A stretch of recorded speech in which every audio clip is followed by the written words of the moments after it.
여러분은 바다 깊은 곳 타이타닉호를 직접 눈으로 볼 수 있다면 얼마를 지불하시겠습니까? 하지만 목숨을 담보로 한 여행이라면 떠나실 수 있으신가요? 2023년 6월 16일 캐나다 세인트 존스 항구의 차가운 아침 공기를 가르며 아주 특별한 배 한 대가 출항합니다. 오션게이트 익스페디션 회사의 바다속 탐사선 폴라 프린스 호였죠. 이 배의 갑판 위에는 전설 속 타이타닉호의 잔해를 구경하려는 세계적인 억만장자 사업가들과 베테랑 탐험가들이 탑승해 있었습니다. 또한 이들은 평소 엄청난 비즈니스를 움직이며 남부러울 것 없는 평온한 일상을 누리던 조갑부들이었습니다. 영국의 억만장자이자 기네스북 기록을 3개나 가진 모험가 해미시 하딩 회장, 그리고 파키스탄의 거대 재벌 그룹을 이끄는 샤자다 다우드 부회장 등 엄청난 인물들이 한자리에 모인 것입니다. 이들에게 보여지는 풍경은 너무나도 평화롭고 완벽한 아침 풍경이었습니다. 이 대단한 자산가들이 바란 것은 단 하나였습니다. 지구상에서 오직 선택받은 소수만이 누릴 수 있는 타이타닉호 잔해를 내 눈으로 직접 확인하는 욕구였습니다. 이 탐욕에 가까운 갈증을 채우기 위해 그들은 1인당 요금 무려 $25만, 우리 돈으로 약 3억 4천만 원이라는 어마어마한 거금을 기부금이라는 기묘한 형식으로 내고 초호화 심해 관광을 신청했습니다.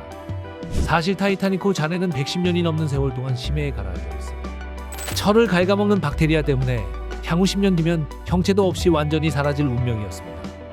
이로 인해 시간이 얼마 남지 않았다는 조급함은 이 갑부들의 모험심을 더욱 어색에 부채질했습니다. 수천 미터 아래 가라앉은 역사적 비극의 상징을 보며 카타르시스를 느끼겠다는 부자들의 비정상적인 욕구는 그들을 시커먼 심해 깊은 곳으로 몰아가기 시작했습니다. 2023년 6월 18일 새벽 드디어 목적지 해역에 도착하자 탑승객 5명이 오션게이트의 잠수정 타이타노에 올라탑니다. 이 위험천만한 항해의 조종사이자 회사의 최고 경영자인 61세 스토큰 러시는 아주 자신만만한 표정으로 탑승객들을 맞이했습니다. 승객들이 좁은 통 안에 쭈그려 앉아 자리를 잡자마자 밖에서 대기하던 승무원들이 볼트 17개를 드릴로 사정없이 조여 출입구를 완전히 밀봉해버립니다. 이 잠수정은 안쪽에서는 손잡이가 아예 없어서 절대로 문을 열 수 없고 오직 밖에서 군인들이 볼트를 다 풀어주어야만 탈출할 수 있는 기괴한 강철 관작 구조였습니다. 만약 수면 위로 떠오른다고 해도 밖에서 열어주지 않으면 안에서 그대로 질식사할 수밖에 없는 끔찍한 밀폐였습니다. 오전 8시 55분 발사 플랫폼이 물속으로 가라앉고 타이타노는 시커먼 북대서양 바닷속으로 본격적인 하강을 시작합니다. 이것은 마치 돌아올 수 없는 지옥행 급행열차가 출발한 순간이었습니다. 둘째, 잠수의 시작. 잠수정이 깊고 깊은 바닷속으로 내려갈수록 상상을 초월한 원가 절감의 추악한 실체가 드러나기 시작했습니다.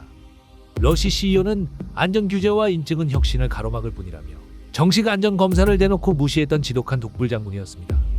또한 돈을 아끼려고 심해용으로 검증된 티타늄 대신 안으로 짓누르는 거대한 압축 수압에 턱없이 약한 탄소 섬유를 동체 재질로 사용했습니다. 더 나아가 밖을 내다보는 유리 아크릴 창도 고작 수심 1300m까지만 버티는 싸구려를 달아놓았습니다. 목적지인 타이타닉 수심은 그보다 3배나 깊은 3800m인데 말입니다. 뿐만 아니라 심해 잠수정의 필수 장치인 무게 조절용 밸러스트 탱크도 없었고 인테리어라고는 바닥에 깔린 검은 고무 매트가 전부였습니다. 또한 내부 조명은 캠핑용품점에서 산 평범한 제품이었고 심지어 조종관은 마트에서 파는 만원짜리 구형 게임용 무선 패드 하나가 전부였습니다. 수십 명의 베테랑 기술자들과 미 해군 전문가들이 그러다 무조건 다 죽는다라며 편지를 보내 말렸지만 러시는 내부 고발자들을 해고하고 소송을 걸며 아집을 부렸습니다. 역시는 역시일까요? 하강을 시작한 지 1시간 반이 지난 오전 10시 47분 수심 약 3341m 지점에서 균열을 감지하는 센서에서 미친 듯이 경보가 울렸고 그와 동시에 모든 위치 추적과 문자 통신이 한순간에 뚝 끊겨버리는 대위기가 찾아옵니다. 셋째, 잔혹한 종말의 시작. 연락이 끊긴 바로 그 순간 잠수정은 타이타닉호 잔해를 불과 몇백 미터 앞둔 암흑 속에서 돌이킬 수 없는 길을 건너게 됩니다. 선체 겉면이 수백 킬로그램의 막대한 물 압력을 버티자 안쪽으로 순식간에 터져버리는 내파 현상이 일어난 것입니다. 이때 이 압력 속도는 인간의 신경 인지 범위를 완전히 초월한 폭발이었습니다. 단 0.03초. 총알보다 빠른 속도로 두꺼운 선체가 종이장처럼 구겨지며 산산조각이 났습니다. 여기서 인간은 눈앞의 위험을 인지하고 공포를 느끼는 최소한의 뇌 반응 속도가 보통 0.2초에서 0.3초 사이입니다. 즉, 이 잠수함안 탑승객들은 자신이 죽는다는 사실을 깨닫거나 공포를 느낄 시간조차 없이 찰나의 순간에 숨이 끊어졌습니다. 어쩌면 마지막 순간 잠수정 뼈대가 쩍쩍 갈라지는 소리를 귀로 직접 들으며 자신들의 비극적인 운명을 아주 잠깐 직감했을지도 모르지만 어떤 비상 조치를 취하기도 전에 순식간에 죽음이 그들을 집어삼켰습니다. 또한 선체가 순식간에 압착되는 그 찰나의 순간 좁은 공간의 공기가 초고속으로 짓눌리며 단열 압축 현상이 일어났고 내부 온도는 순간적으로 태양 표면 온도와 맞먹는 섭씨 6000도까지 폭등했습니다. 쇠가 녹는 온도의 4배가 넘는 고온이었습니다. 즉 초고온 플라즈마 지옥이 펼쳐지며 바닷물이 순식간에 증발했고 5명의 신체는 고통을 느낄 틈도 없이 그 자리에서 세포 단위로 으깨지고 타버려 한 덩어리로 압축된 채 흔적도 없이 증발해버렸습니다. 여기서 가장 가슴 아픈 대가는 19세 대학생 술레만 다우드의 비하인드 스토리였습니다. 사실 이 청년은 잠수정의 안전성이 너무나 미심쩍고 무섭다며 끝까지 탑승을 망설였던 아이였습니다. 하지만 하필 항해 당일이 아버지의 날이었기에 평생 타이타닉을 직접 보는 게 소원이었던 재벌 아버지를 기쁘게 해드리고 평생 기억에 남을 추억을 만들어주기 위해 큰 용기를 내어 동승했던 것이었습니다. 더 나아가 자신이 12초 만에 푸는 특기가 있던 루빅 큐브를 심해에서 풀어 세계 기록을 세우겠다며 기네스북 사전 신청까지 하고 아들의 멋진 도전을 찍어주겠다며 캠코더를 소중히 챙겨 들었던 아버지는 결국 무책임한 안전불감증의 대가로 아들과 함께 차가운 심해의 먼지가 되어 사라지고 말았습니다. 넷째, 사건 발생 후 바다 위 모선인 폴라 프린스호는 평소에도 고장과 무전 끊김이 잦았던 낡은 시스템이었기에 통신이 끊겼음에도 단순한 기계 오작동이겠거니라며 태연하게 시간을 허비하고 있었습니다. 이때 본래 복귀했어야 할 오후 3시를 한참 지나 밤이 되어서야 사태의 심각성을 깨달은 모선은 사고 발생 무려 8시간이 지난 저녁 6시 35분에 미국과 캐나다 해안경비대에 실종 신고를 접수했습니다. 황금 같은 초기 수색 골든타임을 완벽하게 바닥에 버린 셈입니다. 역시나 전 세계에 이목이 집중되었습니다. 수십 대의 초계기와 수중 로봇이 투입되어 눈물겨운 구조 작전이 펼쳐졌으며 이때 수색 도중 30분 간격으로 쿵하는 규칙적인 두드림 소리가 탐지되어 생존자들이 안에서 구조 신호를 보내는 것이 아니냐며 전 세계가 희망 회로를 돌렸지만 알고 보니 이 소리는 다른 상업용 선박들의 소음이나 자연음으로 밝혀지며 모두를 허탈하게 만들었습니다. 결국 산소가 완전히 고갈되었다고 선언된 이후인 6월 22일 오전 무인 로봇이 타이타닉호 뱃머리에서 고작 487m 떨어진 황량한 해저 바닥 아래 기괴한 잔해 더미를 발견합니다.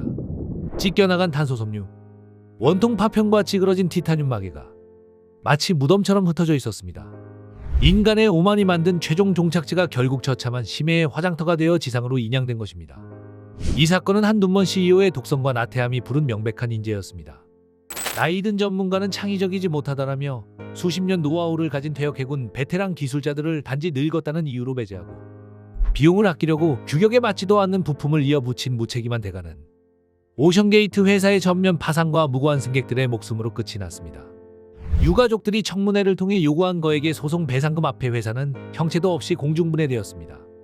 이 비극 이후 전 세계 심해 탐사 및 관광업계는 정식 안전 인증의 의무화, 철저한 금속 재질 강화, 비상자동 부상 장치 및 모선과의 유선 케이블 연결 필수화 등 대대적인 안전 시스템 손질이라는 무거운 변화를 맞이하게 되었습니다. 역시나 안전을 무시한 혁신은 사기극일 뿐이라는 뼈아픈 교훈을 전 세계에 남긴 것입니다. 수천억의 돈을 가졌어도 결국 좁은 고철통 안에서 한 줌의 재로 변해버린 이들의 허무한 결말은 우리에게 참으로 많은 질문을 던집니다. 죽는 순간까지 안전하다며 호언장담했던 인간의 기만과 아집이 얼마나 무서운 괴물을 만들어내는지 우리는 이번 오션게이트 사건으로 명확히 확인했습니다. 그리고 항상 안전에 대한 경각심은 우리의 목숨을 지켜주는 건 확실해졌습니다. 코리아맨은 역시나 오늘도 마음이 안 좋습니다. 베테랑들의 경고를 단 한 번만이라도 귀담아 들었다면 분명히 막을 수 있었던 비극이기에 더더욱 그렇습니다. 그들의 마지막 잠수를 옆에서 지켜보는 코리아맨을 끝으로 영상 마무리하겠습니다. 지식은 역시 코리아 지식코리아였습니다.